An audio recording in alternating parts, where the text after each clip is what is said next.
Saudara-saudari umat beriman sekalian yang saya kasihi, dalam dua bacaan kisah hari ini yang diambil dari kitab Yesaya dan Injil Yohanes, kita mendengar tentang simbolisme air yang mengatakan tentang Allah sebagai sumber kehidupan sejati dan Allah mempunyai kuasa untuk menghidupkan. Kehadiran Allah mengubah kematian menjadi kehidupan, kehancuran menjadi suatu pemulihan. Allah adalah sumber kehidupan yang terus memberikan daya hidup kepada ciptaannya. Sungai yang mengalir dari bait Allah yang tertulis dalam kitab Yesaya bab 47 membawa kesuburan, kehidupan dan pemulihan. Dalam penglihatan Nabi Yesaya, air mengalir dari bait Allah dan semakin jauh, semakin dalam. Air itu memberikan kehidupan, menyuburkan tanah, dan membuat pohon-pohon berbuah. Ketika Alkitab berbicara tentang air, seringkali yang dimaksud bukan hanya air secara fisik, tetapi kehadiran Allah yang memberi hidup, yang memulihkan, yang menyelamatkan manusia. Sore ini, di kapela ini, kita merayakan misa awal untuk keselamatan kekal Bruder Paulus Lamir. Ia adalah seorang sama saudara, seorang misionaris, dan seorang religius yang kita kasihi. Bertolak dari teks-teks suci yang kita dengarkan tadi, kita menggarisbawahi bahwa daya hidup dan bakti seorang misionaris dan religius mengalir dari Allah sebagai sumbernya. Hanya itu. Hanya dari Allah, tidak ada yang lain. Dengan kata lain, hidup misioner religius bukan tentang kehebatan dan pencapaian manusia, tetapi tentang tinggal dekat dengan sumber kehidupan itu. Ada di hadirat Allah, bersatu dengan Allah, mengalami Allah. Dengan ini tidak akan dikatakan bahwa kerja keras, usaha yang serius, pencapaian dalam bidang apapun dalam hidup kita adalah suatu yang sia-sia. Sama sekali tidak. Semuanya itu penting dan malah sangat penting dan harus diupayakan. Kita hendak mengatakan dan menempatkan semuanya itu sebagai tanggapan, sebagai konsekuensi buah dari pengalaman pribadi dan pengalaman komunitas akan Allah.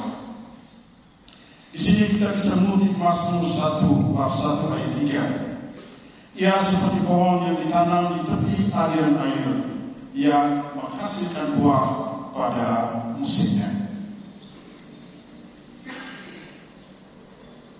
Orang yang hidup menurut firman Tuhan akan berakar dalam Allah dan hidupnya menjadi subur serta berbuah. 3 godaan yang dialami oleh Yesus di padang gurun sesudah berpuasa selama 40 hari, yaitu menjadikan kebutuhan material sebagai pusat hidup, memperalat Tuhan untuk kepentingan diri sendiri, dan godaan akan kekuasaan, kemuliaan, dan dominasi manusia. Ketiga-tiganya pada hakikatnya adalah godaan untuk menjadi antroposentrik. Hal yang kita maksudkan di sini adalah hidup yang tidak berpusat dan bersumber pada Allah, tetapi hidup yang berpusat dan bersumber pada diri manusia.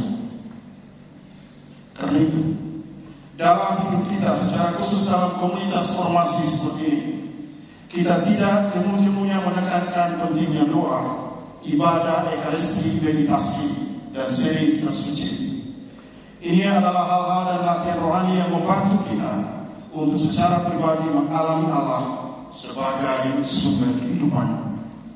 Selain itu, kita menggarisbawahi pentingnya refleksi iman atas segala keterlibatan dan usaha yang kita jalankan untuk memastikan bahwa semuanya itu mengalir dari Allah yang adalah sumber dan pusat kehidupan kita. Bruder Paul yang kita kenal dan doakan dalam perayaan Kristi ini menjalani hidupnya dari sumber yang sama, dari Tuhan sendiri. Seperti air yang mengalir dari bait Allah, hidupnya mengalir dalam pelayanan, dalam doa, dalam kesetiaan. Kita mengenalnya sebagai seorang sama saudara yang rendah hati dan setia. dalam kesunyian dan jauh dari kebisingan. Ia menjalankan tugas-tugas misioner yang dipercayakan oleh Serikat kepadanya. Saudara-saudari beriman sekalian yang saya kasihi, tahun 2024 lalu Bruder Paul sudah dipindahkan dari Biara Santo Arum Jansen Laratuka ke Biara Santo Cornelius Ente. Buku dan barang-barang kebutuhannya sudah dikirim ke Ente. Sebelum berangkat ke Ende, Paul memeriksakan kesehatannya di Laratuka. Setelah mengetahui hasil pemeriksaan itu dan sadar akan bakat dan kekuatan fisiknya, Paul menelpon saya dan meminta agar perpindahannya ke Ende dibatalkan dan meminta agar ia dipindahkan ke rumah Simeon de Guerrero agar mendapatkan perawatan yang lebih baik dan lebih dekat dengan rumah sakit serta dokter-dokter ahli di Maumere. Paul adalah seorang sama saudara yang rendah hati dan setia. Saya mengenang pertemuan pribadi dengannya. Tiap kali kalau saya datang ke Ende, saya menyempatkan diri untuk mengunjungi tiap sama saudara yang tua dan sakit yang tinggal di rumah Simeon.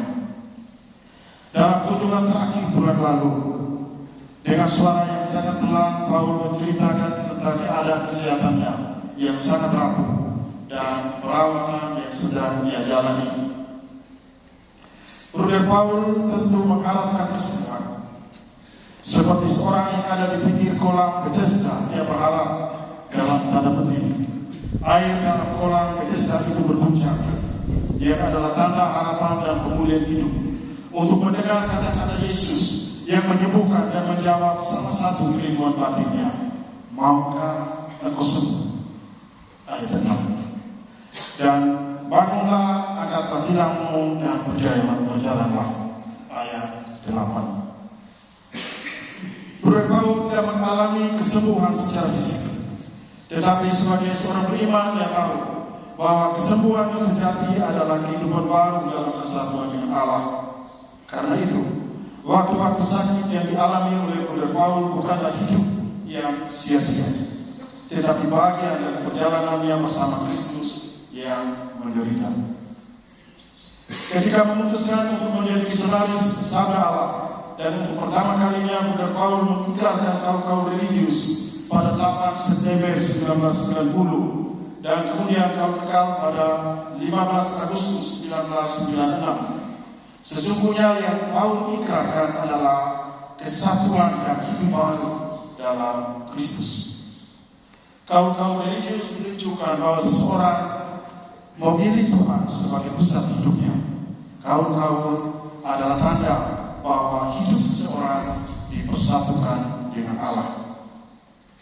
Dan konstitusi SUD mengatakan dengan sangat baik tentang kehidupan baru dan kesatuan dengan Allah dalam tanah air surgawi. Saya kutip, pada saat kematian kita melaksanakan penyerahan diri kita yang terakhir kepada Tuhan. Kita mati dalam persatuan dengan Kristus yang telah dimulai dengan pembaptisan, diteguhkan dengan kaum religius, ditumbuhkan dengan perayaan Ekaristi, dan kini diselesaikan dalam kepenuhan akhir. Di dalam kematian Kristus memanggil kita kembali ke rumah Bapa, supaya kita masuk ke dalam persekutuan sempurna para kudus. Di sana kita memandang Bapa muka dengan muka dan diterima dalam cinta abadi yang mempersatukan Bapa dan Putra di dalam Roh Kudus. Akhirnya, semoga Bruder Paul Lamin, saudara kita terkasih, mengalami hidup dan kebahagiaan kekal bersama Allah yang adalah sumber dan pusat kehidupan yang sejati. Tuhan memberkati kita semua. Amin.